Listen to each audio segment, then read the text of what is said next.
হরে কৃষ্ণা, হরি বল। সকলের চরণে আমার প্রণাম। ওং অজ্ঞানতিমিরান্ধস্য জ্ঞানাঞ্জনশলাকয়া চক্ষুরুন্মিলিতং যেন তস্मै শ্রীগুরবে নমঃ। শ্রীচৈতন্য মনোভীষ্টং স্থাপিতং যেন ভূতলে স্বয়ং রূপ কদা মহং দদাতি স্বপদান্তিকম।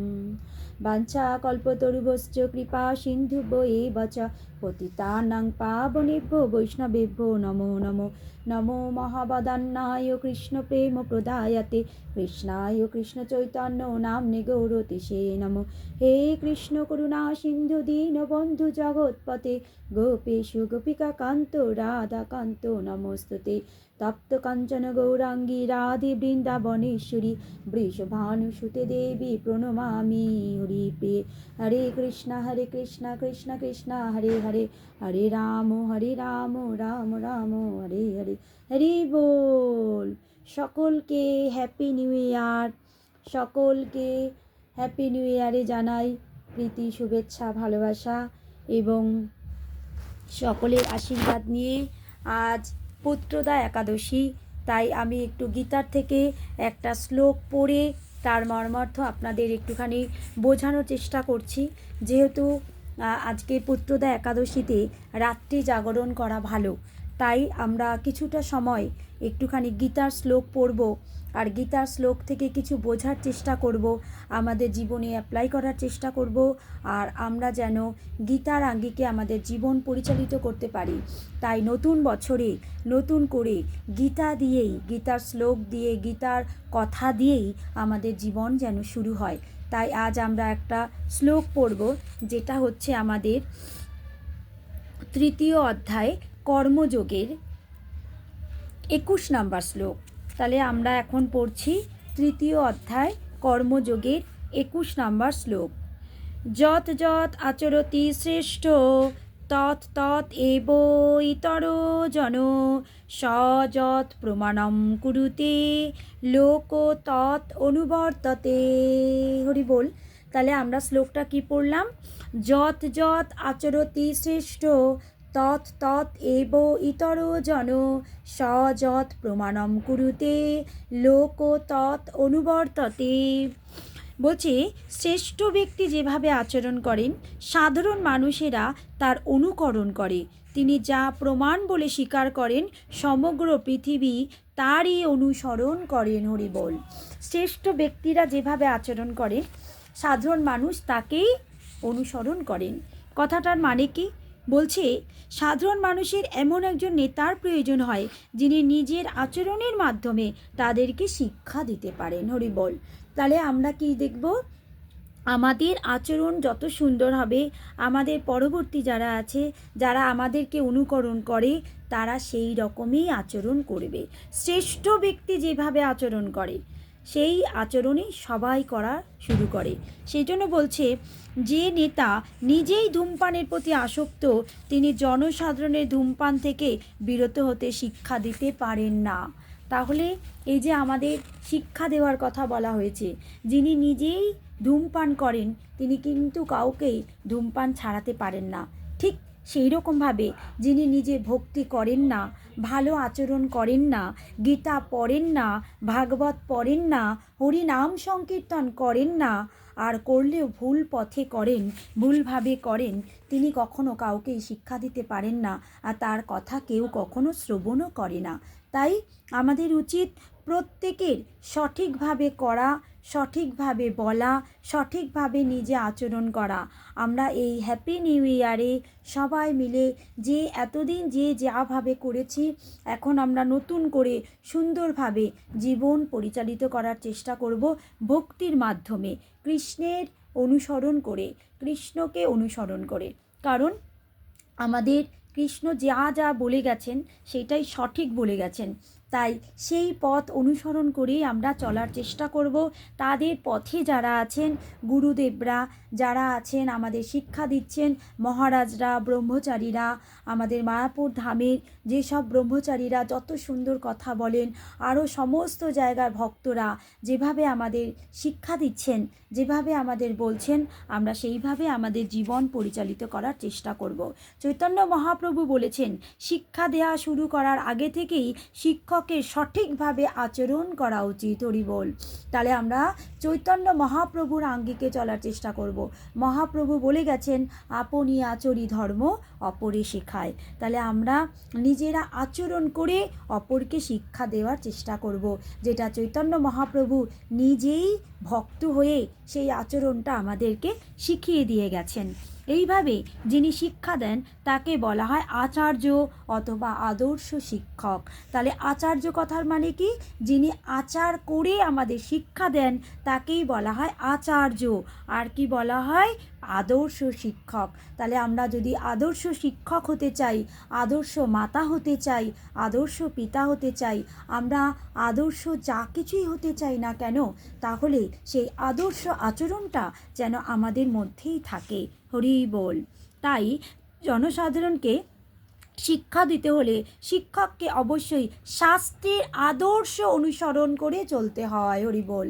তাহলে আমরা যদি শাস্ত্র কথা মেনে চলি, শাস্ত্র কথা পড়ি, শাস্ত্র কথা সবাইকে শ্রবণ করাই, শাস্ত্রের কথাই সঠিকভাবে বলার চেষ্টা করি, তাহলে সকলে অবশ্যই সেটা গ্রহণ করবে।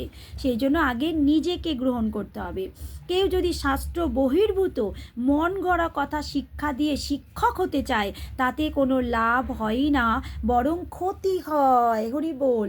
তাহলে আমরা যদি কেউ শিক্ষক হতে চাই, যে কোনো রকমের শিক্ষক, তাহলে আমাদের সেই আচরণটা নিজেকে আগে ভালোভাবে জানতে হবে এবং শাস্ত্রের আঙ্গিকে জানতে হবে। ভগবদ গীতায় কি বলেছেন, সেই গীতা আমাদের আগে পড়তে হবে, মান্য করতে হবে এবং ভগবদ গীতার আঙ্গিকেই আমাদের জীবন চালাতে হবে আর সমাজকে পরিচালনা করতে হবে। আমরা যদি সমাজের মঙ্গল করতে চাই, সমাজের ভালো করতে চাই, সমাজের উন্নতি করতে চাই, তাহলে আমাদের আগে নিজেদেরকে গীতার কথা শ্রবণ করতে হবে। আর গীতায় কি আছে সেটা পড়তে হবে, বুঝতে হবে, উপলব্ধি করতে হবে। তাই বলছে মনুসংহিতাও এই ধরনের শাস্ত্রে ভগবান নিখুঁত সমাজ ব্যবস্থা গড়ে তোলার শিক্ষা দিয়ে গেছেন এবং এই সমস্ত শাস্ত্রের নির্দেশ অনুসারে সমাজকে গড়ে তোলাই হচ্ছে মানুষের কর্তব্য। তাহলে আমরা যদি প্রকৃত মানুষ হতে চাই, প্রকৃত কর্তব্য করতে চাই, তাহলে আমাদের গীতার কথাই ভাবতে হবে, শ্রীমদ্ ভগবদ্ গীতার কথাই শুনতে হবে। প্রত্যেকের বাড়িতে শ্রীমদ্ ভগবদ্ গীতা আমাদের রাখতে হবে। আমরা প্রত্যেকে গীতা বাড়িতে রাখবো আর গীতা পড়ব, গীতার কথা শ্রবণ করব। এইভাবে নেতাদের শিক্ষা এই ধরনের আদর্শ শাস্ত্র অনুযায়ী হওয়া উচিত। হরি বল। বারবার বারবার আমরা শাস্ত্র শাস্ত্র শাস্ত্র শাস্ত্র কথা মানে হচ্ছে গীতা শাস্ত্র, ভাগবত শাস্ত্র, অমল পুরাণ শাস্ত্র, বেদ পুরাণ সবকেই শাস্ত্র বলে বলা হয়েছে। তাই আমরা শাস্ত্রের কথাই মানব। বলছে যা মহান আচার্যের অনুশীলন করে থাকেন। শ্রীমদ্ ভগবদ্ গীতাতেও বলা হয়েছে পূর্বাতন মহাজনদের পদাঙ্ক অনুসরণ করে জনজীবন করা উচিত। তাহলে আমাদের কি পূর্বতন আচার্যদের পদাঙ্ক অনুসরণ করে, তারা যা বলে গেছেন, তারা যা করে গেছেন, তারা যা দেখিয়ে গেছেন, তারা যা বুঝে গেছেন, সেগুলোই আমরা করব। নিজেদের মন গড়া কোনো কথা, কোনো আচরণ আমরা করব না। তবেই আমরা জীবনে সুখী হব, ভালো থাকব, শান্তি পাব। আমরা যদি শান্তি পেতে চাই, তাহলে আমাদের একটাই রাস্তা, ভগবদ্ গীতা গীতা গীতা। শ্রীমদ্ ভগবদ্ গীতা কি জয়। তাই বলছি, তাহলেই পারমার্থিক জীবনে উন্নতি লাভ করা যায়। রাজা, রাষ্ট্রপ্রধান, পিতা ও শিক্ষক হচ্ছেন স্বাভাবিকভাবেই নিরীহ জনগণের পথপ্রদর্শক। জনসাধারণকে পরিচালনা করার মহৎ দায়িত্বে তাদের উপরেই ন্যস্ত আছে। তাই তাদের উচিত শাস্ত্রের বাণী উপলব্ধি করে শাস্ত্রের নির্দেশ অনুসারে জনসাধারণকে পরিচালিত করে এক আদর্শ সমাজ গড়ে তোলা। এটি কোনো কঠিন কাজ নয়, কিন্তু এর ফলে যে সমাজ গড়ে উঠবে তাতে প্রতিটি মানুষের জীবন সার্থক হবে। হরি বল। তাহলে আমাদের জীবন সার্থক হবে, কারণ আমরা যদি গীতার কথা সবাইকে প্রচার করি। আমরা প্রকৃত বন্ধু তখনই হয়ে উঠব যখন আমরা শাস্ত্রের আঙ্গিকে প্রত্যেককে শিক্ষা দেওয়ার চেষ্টা করব। শাস্ত্রের কথা মেনে চলা, মেনে করা, সেটা আমরা চেষ্টা করব। তাই আমরা যে যতই যাই উপকার করার চেষ্টা করি না কেন, যদি ভগবানের কথা না বলি, গোবিন্দের কথা না বলি, আমরা যদি গোবিন্দের কথা না মানি, কৃষ্ণ পথে না চলি, গোবিন্দ পথে না চলি, ভক্তি না করি, কীর্তন না করি, আর যদি আমরা এই একাদশী ব্রত না করি তাহলে আমাদের মনের পবিত্রতা আসবে না, শুদ্ধতা আসবে না, আর তখনই আমরা শুদ্ধ কথা সঠিকভাবে বলতে পারবো না। তাই আমাদের প্রত্যেকের উচিত একাদশী ব্রত পালন করা। আজ হচ্ছে পুত্রদা একাদশী, হরি বল, পুত্রদা একাদশী কি জয়। তাই আমাদের প্রত্যেকের প্রতিটি একাদশী পালন করা উচিত এবং গীতার আঙ্গিকে আমাদের জীবন পালন করা উচিত। আর আমাদের এই হ্যাপি নিউ ইয়ারে নতুন করে গীতার মাধ্যমে আমাদের জীবন পরিচালনা করা উচিত। আমরা সবাই যদি সুখে শান্তিতে থাকতে চাই তাহলে আমাদের একটাই কাজ, বৈষ্ণব সঙ্গ করা, সাধু সঙ্গ করা, ভক্তি পথে চলা, ভক্ত হওয়া এবং সারা পৃথিবীর মানুষকে ভক্ত বানানো, যেটা আমাদের প্রভুপাদ অনেক বছর বয়সে করে গেছেন। এবং আমাদের আরও যারা ভক্তরা রয়েছেন সবাই মিলে অনর্গল চেষ্টা করছেন এবং সবাইকে ভালো পথে আনার জন্য, ভক্তি পথে আনার জন্য প্রত্যেকে মিলে চেষ্টা করছেন। তাই যারা যারা চেষ্টা করছেন তাদের সাথে আমরা সকলে মিলে চেষ্টা করব, আমরা সুখে থাকার চেষ্টা করব, ভালো থাকব, আর নতুন বছরে আরও সুন্দরভাবে জীবন আমরা পরিচালনা করার চেষ্টা করব। হরে কৃষ্ণা, হরি বল, শ্রীমদ্ ভগবদ্ গীতা কি জয়। সকলকে আবারও happy happy happy new year. Hari বল, হরে কৃষ্ণা।